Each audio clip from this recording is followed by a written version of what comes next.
question, Okay. which was about the Estonian infrastructure. Okay. I understand that. Well, it's related to the last question as well. Exactly, yes. How important, how did the Estonian government identify that as a priority?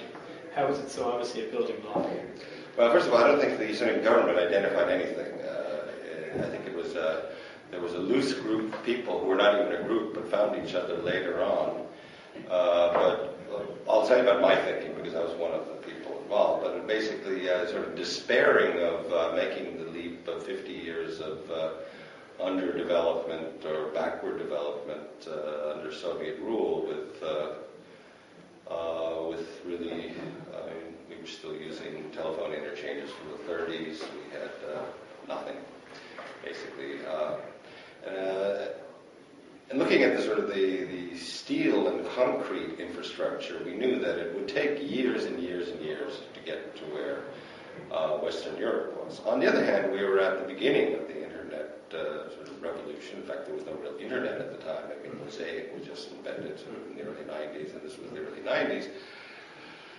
But my thinking, at least, was first of all based on reading here and there. I guess the most influential thing for me was a reverse reading of a rather Luddite text, The End of Work, by Jeremy Rifkin, arguing that, well, computers are really bad because everyone's going to be put out of work. Well, He was here last week. I mean, he's very good on Europe, but in this aspect, he was very anti-automation, anti-computerization. And when he brought the example of a steel mill in Kentucky that used to have 12,000 employees and now 120 produce as much steel, I said, well, this is actually the ideal solution for my country, which is too small, and has always suffered from being too small. So that was one, I mean, the idea is that the more you can liberate people from doing things that a computer can do, the more we should do it, because we don't have a problem. Our problem is our size. So we're going to increase our functional size, and so I pushed that. Clearly, one of the things that I was worried about was Estonia being left behind, because I could see there was coming a digital revolution, and I had been using computers since I was 13 years old. I just had a very far-sighted math teacher who taught us to program in 1969. So I made sort of earned my way through college and doing odd programming in machine language, if that says anything to Assembly. Assembly. I mean, I don't know. That was in the 70s. Right. But anyway, I said, well, this is one thing we should do. Sort of focus on this because we don't want to get left behind as well in this area. Yeah. And so I'm talking to people who were willing to listen to me because it's not really my field. We fortunately ended up having a government that listened, or several governments that listened. One of the first steps was to, but I don't know, it's hard to say, post hoc or propter hoc, but basically what we had in Estonia was outdated infrastructure, outdated electronic infrastructure, or non-existent. And I remember I sort of got really involved in it when the Finnish city government wanted to donate their pre-digital or analog, but sort of 1980s vintage telephone exchange. And I fought tooth and nail against that. I said, that's the worst thing we can do, is to take someone else's free, but nonetheless not brand new telephone exchange, because then we'd be locked into old technology. Brave move. And in fact, that was basically what happened to the UK twice, was that they stripped the German industrial plant after World War I as reparations, and then they ended up with sort of pre-World War I machinery, whereas the Germans then rebuilt it all brand new, and they did the same thing after World War II, which was, and the Germans once again, they got their Wirtschaftswunder because they had to start fresh, and I said we had to do the same thing. We have to start fresh, and we need to go digital. Unfortunately, people agreed. We had a concession agreement on a 10-year concession agreement on the telephone system with a Swedish company, and that helped a lot because they had a very good deal for them, but the condition the Estonian government had was they had to really push, they had to get everyone connected. Yeah. And then and then the other thing that I think pushed it really was, I sort of came up with this kind of ridiculous idea at the time, at least. Everyone thought it was outrageous and outlandish, but that all schools should be connected to the internet. This was 94, 95, when in fact the internet was not very. I mean, only beginning, really. Yeah.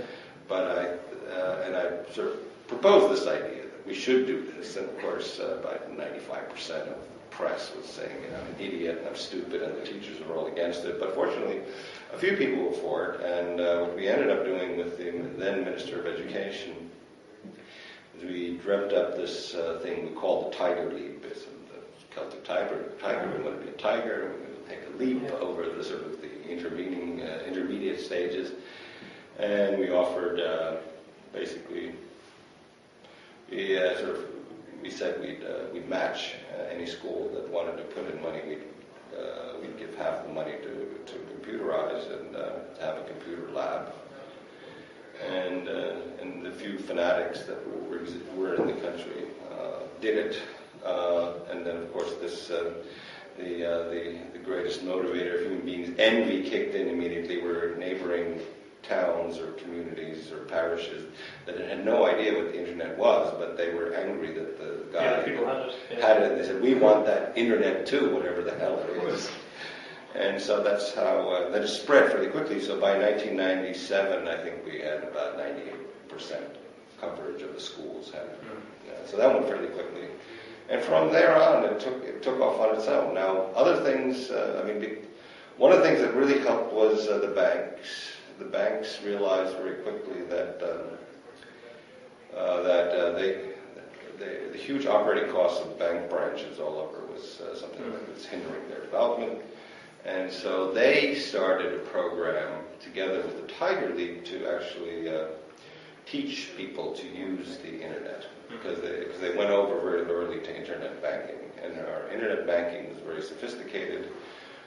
When one of our banks was bought by the Swedes, they came in by a Swedish bank, that came in a very patronizing way. That, well, we're going to bring you to Sweden and teach you how to do internet banking. And they said, well, maybe you might want to look at what we're doing here. And they took one look and they said, you're coming to Sweden to show us how to do it. At least they acknowledged. It was clear that we had that these sort of crazy kids in Estonia had come up with a really good program, and that worked. We went over to online taxation, or tax returns. Simplified, of course, with the fact that we have a flat rate income tax, so it's fairly easy. But basically, anything you make and you declare, it goes on. Your employer reports to the tax office that you've paid this much, he's paid you this much, and this much has gone into your tax returns. And when you get your tax return, you just go into your bank, and from there you log into the tax agency, and there's your opinions. You put in your codes, and there is your whatever you call it, your tax return, and you sort of say, if you think it's all right, you press yes, and your taxes are done. But the banks did this. The banks are really interested in doing this kind of thing because it meant that by reducing the amount of transactions done physically or on paper, you could save a lot of money.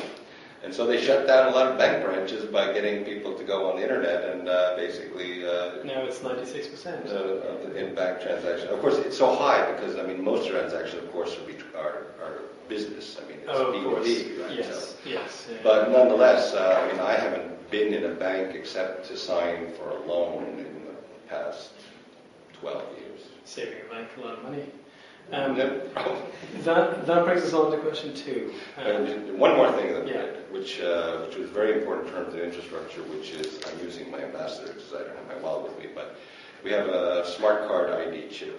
May I just zoom in on that? This is the ambassador. This is not mine. Okay, well, we'll now know where he is at all times.